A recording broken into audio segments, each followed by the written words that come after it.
Hola a todos, mi nombre es Emerson Díaz y es un honor para mí presentar mi investigación titulada Dinámica de partículas de Dirac en espacio-tiempo curvos. En esta plática exploraré cómo la curvatura del espacio-tiempo afecta las propiedades cuánticas de las partículas, con un enfoque en la ecuación de Dirac en la geometría de Kerr. Quiero agradecer a la Sociedad Matemática Mexicana, a mis profesores, colegas y a la Universidad de Guadalajara por todo el apoyo brindado.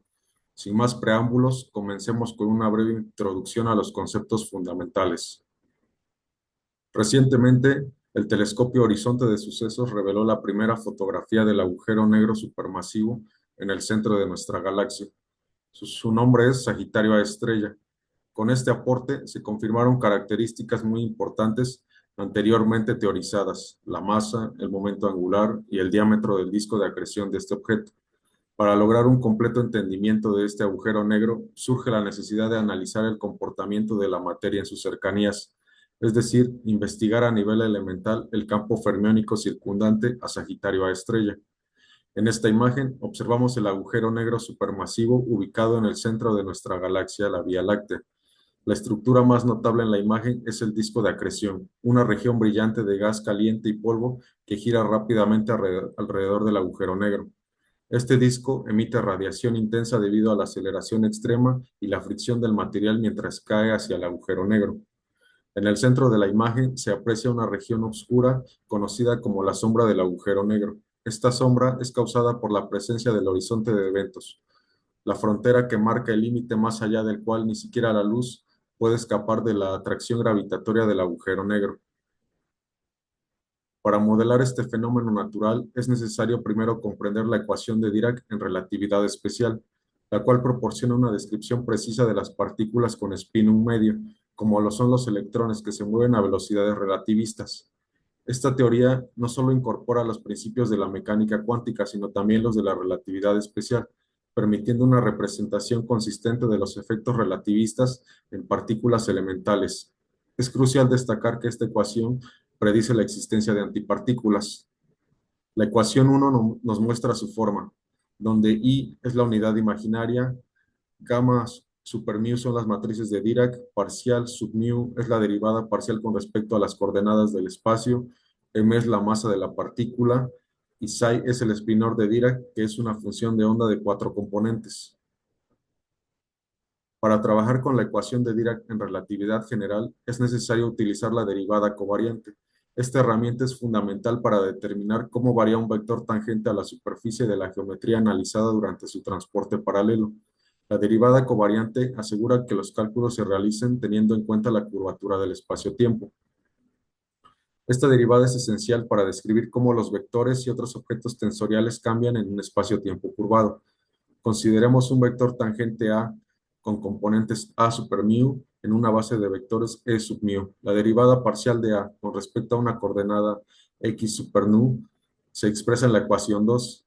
Se debe utilizar la regla de la cadena para resolver la derivada del vector tangente. La segunda parte de la igualdad contiene la derivada de un vector espacial, el cual se representará con la letra gamma. En este contexto se le llama símbolos de Christoffel. Al cambiar los símbolos mudos mu del primer elemento de la igualdad por eta, es posible factorizar el vector espacial E sub eta, donde el elemento que está dentro del paréntesis es llamado la derivada covariante y se representa con el símbolo nabla. En la figura 2 se representa un plano tangente a una superficie curva. En este plano es donde está ubicado el vector A. Un concepto súper importante es el espacio-tiempo de Kerr, el cual es una solución exacta de las ecuaciones de campo de la relatividad general. Describe la geometría del espacio-tiempo alrededor del agujero negro en rotación. La importancia de esta solución radica en que los agujeros negros reales son objetos rotantes. La métrica de Kerr es expresada en la ecuación 3.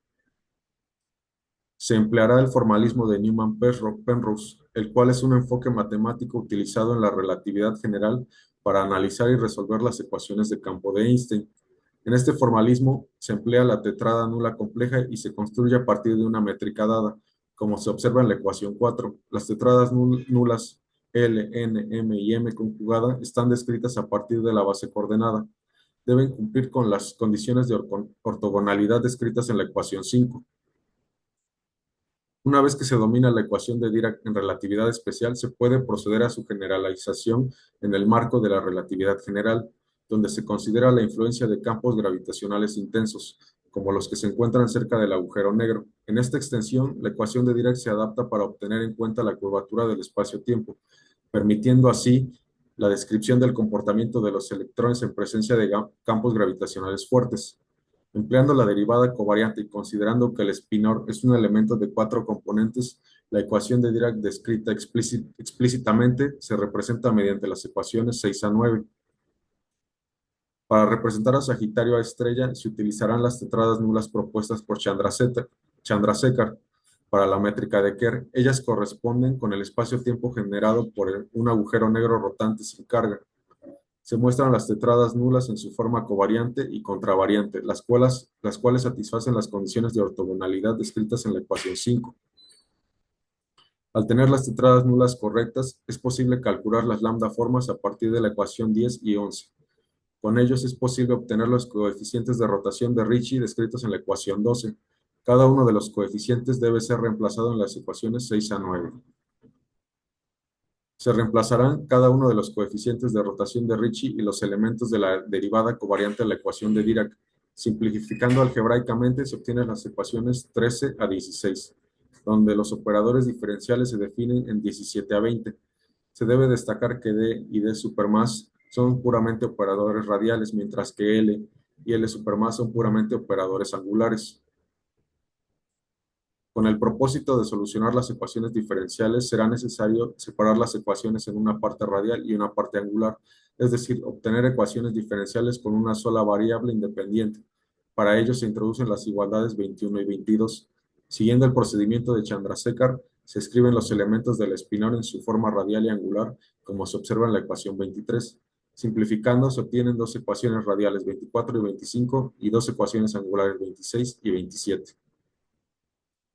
Para obtener la solución de las ecuaciones de onda se empleará el método WKB. Para ello es necesario que la ecuación tenga la forma de la ecuación de Schrödinger.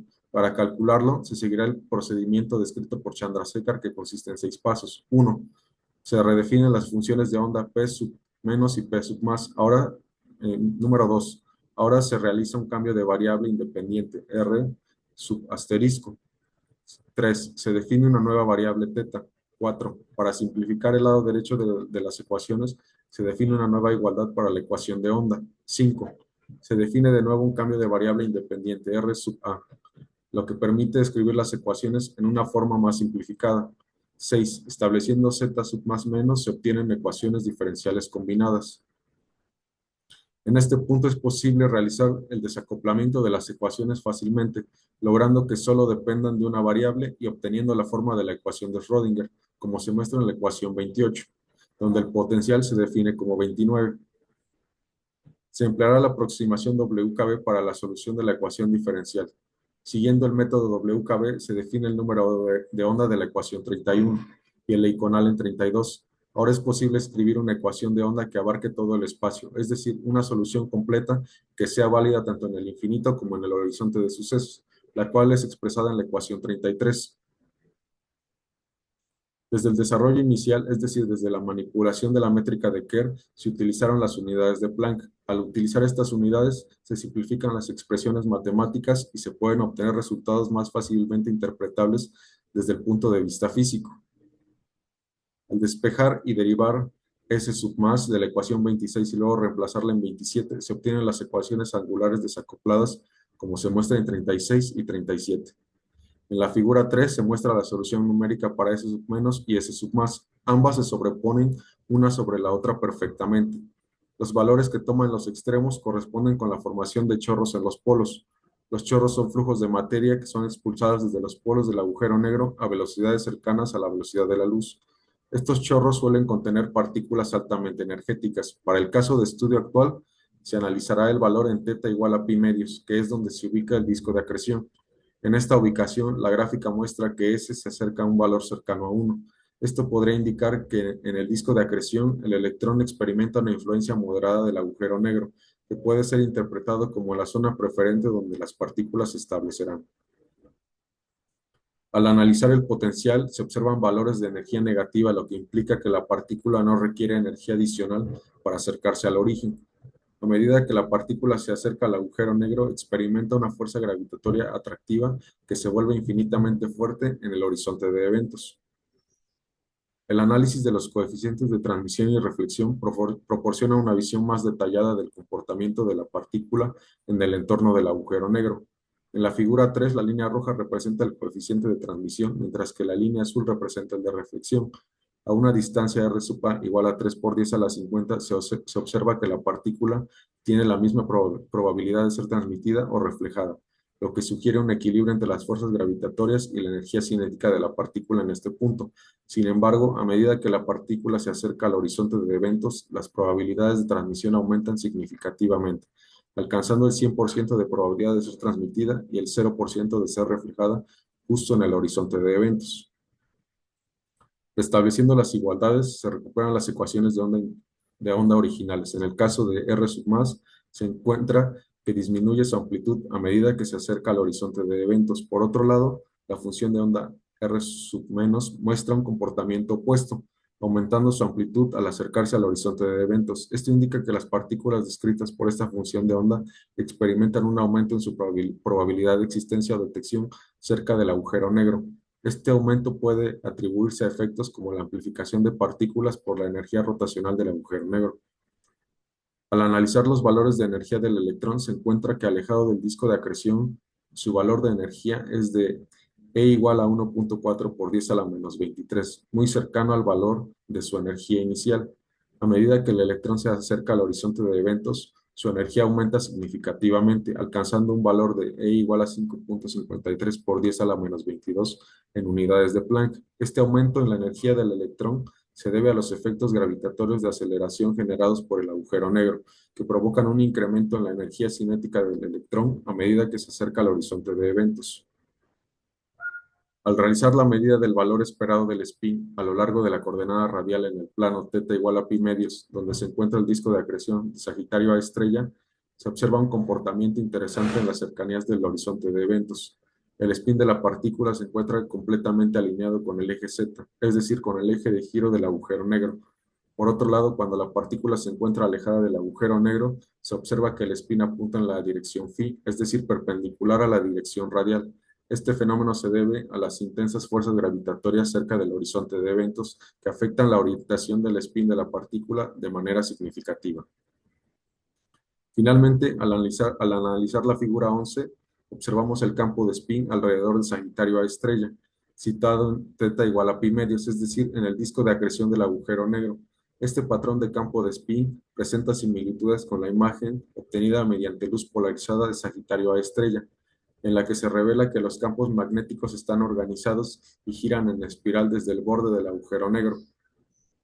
Los hallazgos de esta investigación demuestran firmemente que la teoría cuántica de campos en un espacio-tiempo curvo puede proporcionar una descripción precisa y efectiva de los fenómenos físicos complejos que ocurren en las cercanías de un agujero negro. En particular, se observó una mayor probabilidad de medir un spin menos un medio en ciertas regiones cercanas al agujero negro. Este fenómeno puede explicarse por medio del efecto de arrastre de Marcos, que puede hacer que las partículas con diferentes espines interactúen de manera distinta en el campo gravitatorio generado por el agujero negro. Sin más por el momento, agradezco la atención.